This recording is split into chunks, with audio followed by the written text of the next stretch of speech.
All right, let's start making some biscuits with our biscuit method of mixing. So again, I have my dry ingredients, my flour, which is giving us structure, my sugar, which is gonna give us tenderness and browning, my baking powder, which a whole tablespoon, that's a lot, but that's because we want a lot of good height to our biscuits. We want them to double in size. So we got a little extra rising power there from the baking powder.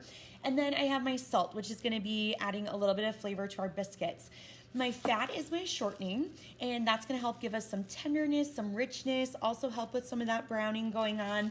And then I have my milk, which is my liquid, and that is going to help to activate the baking powder because as we know, baking powder can use any liquid necessary and it's gonna start getting the job done. So those are my three different components, dry, fats, and liquids. Now I start putting them together. So first things first, I need the fat to go into the dry.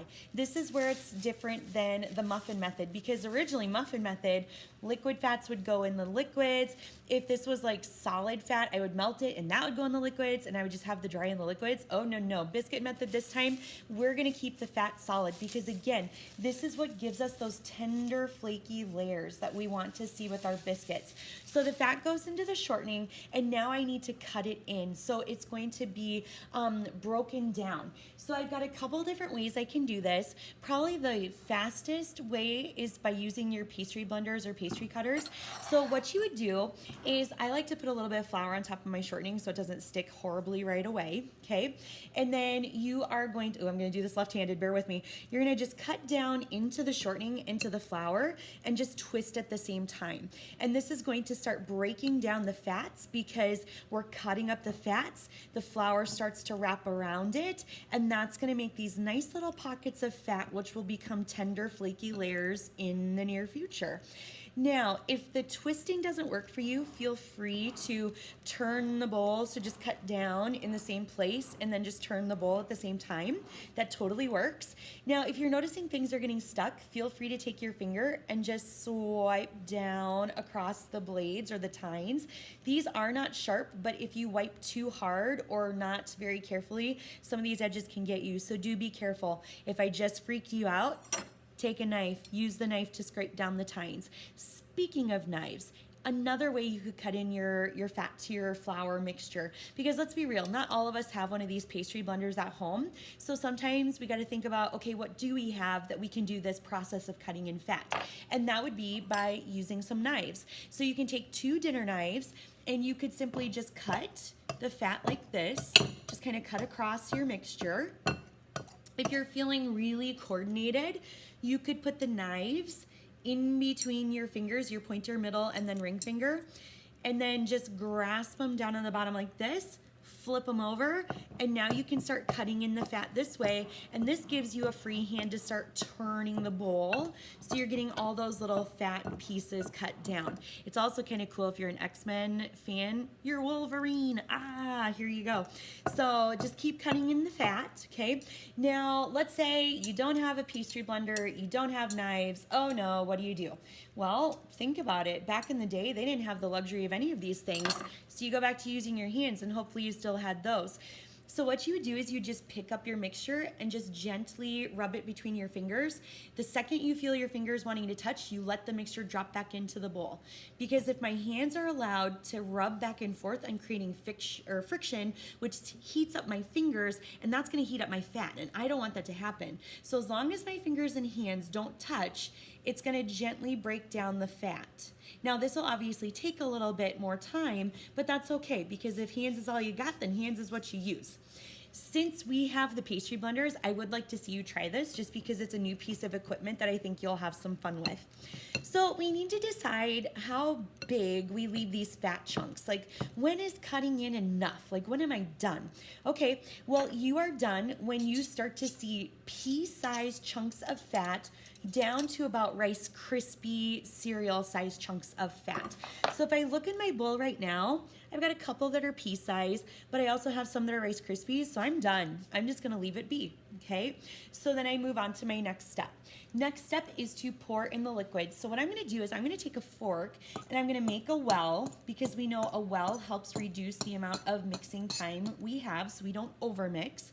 I'm going to pour my liquid into the well. And then instead of stirring, I'm gonna drag it.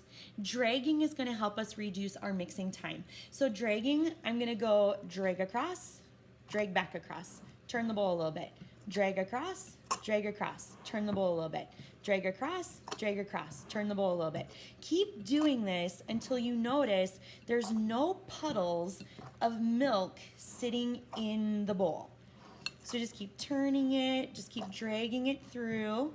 Wherever you see a little puddle, kind of go back and drag it. Okay, so I see a little puddle there, so I'm gonna try to get it. See a little puddle over here, try to drag it.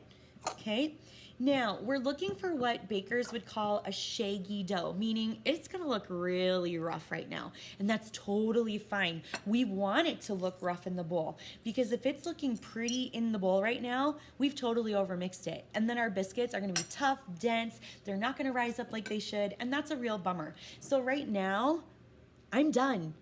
It doesn't look good, does it? That's what we mean by shaggy dough. We don't want it to be together right now, because our next step is what's gonna bring it together, and that's the step called kneading. So I'm gonna grab some flour for my counter, and I'm just gonna take a little scoop here, because it doesn't have to be an exact amount. It's just whatever amount helps prevent my dough from sticking to the counters and my cutters.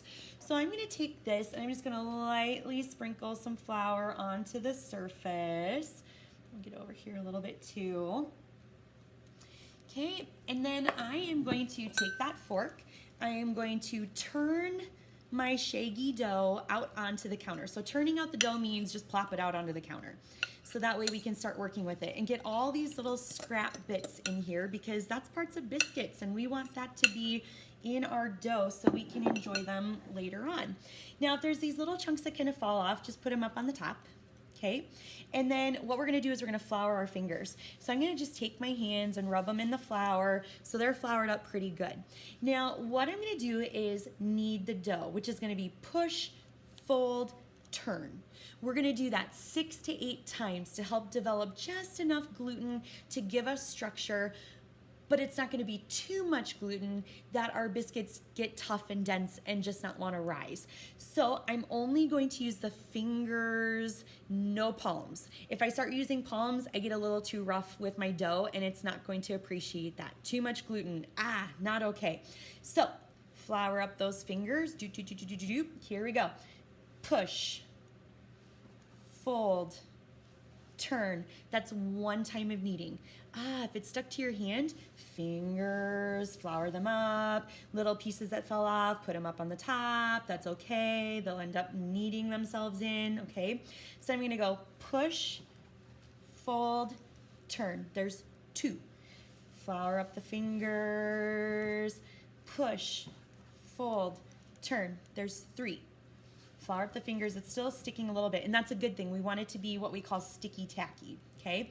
Push, fold, turn, there's 4. Flour up the fingers if you need to. Push, fold, turn, there's 5. Okay, flour up the fingers if you need to. Push, fold, turn, there's 6. At this point, I could be done, because look at it. It's coming together like a dough, and that's what we want. Okay, now if I'm thinking, nope, I need a couple more times, you can go ahead and do number 7 and 8. But remember, push, fold, turn. Here's where students get themselves into trouble. And guys, I'm sorry, it's typically the male gender that starts to get a little wimpy on me when it comes to push, fold, turn. So here's what I see from some of my male students. They'll do like a, that's their push, and then that's their fold, and then this is their turn. Seriously, that's not a push, fold, turn, okay? So you gotta really kind of like, be gentle with your fingers, but push, fold, turn, because if it's not able to fold in half, then we didn't push out far enough, okay? So that was 7, so I'm gonna go ahead and stop there, and now I wanna do what I call play to the pretty, okay? Find your pretty side. So right now when I look at this is looking kind of rough and gruff, but if I turn it over, ooh, that's looking pretty good. This part, don't worry so much about that. That's gonna end up padding out just fine. So I've got a couple choices. I could take a rolling pin and roll this out nice and flat, or I can just keep using my hands because they're already dirty and it's one less dish to wash. So what I would do is just take my palm and we're gonna pat out the dough. So you wanna pat it, keep your hand level, and you just kind of patty cake patty cake the dough. Keep working from the center and gently pushing out towards your edges. And we want this to be anywhere between a ½ inch to an inch thick. Not sugar cookies. We're not making cookies, right? We're making biscuits. So we want these to be a little bit thicker. So ½ inch to an inch. Oh, but how much is that? Okay, remember, bend your finger from knuckle to knuckle, that's an inch. Bend your thumb from knuckle to tip, that's an inch. So if you come around your edges, ½ an inch would be half of that height.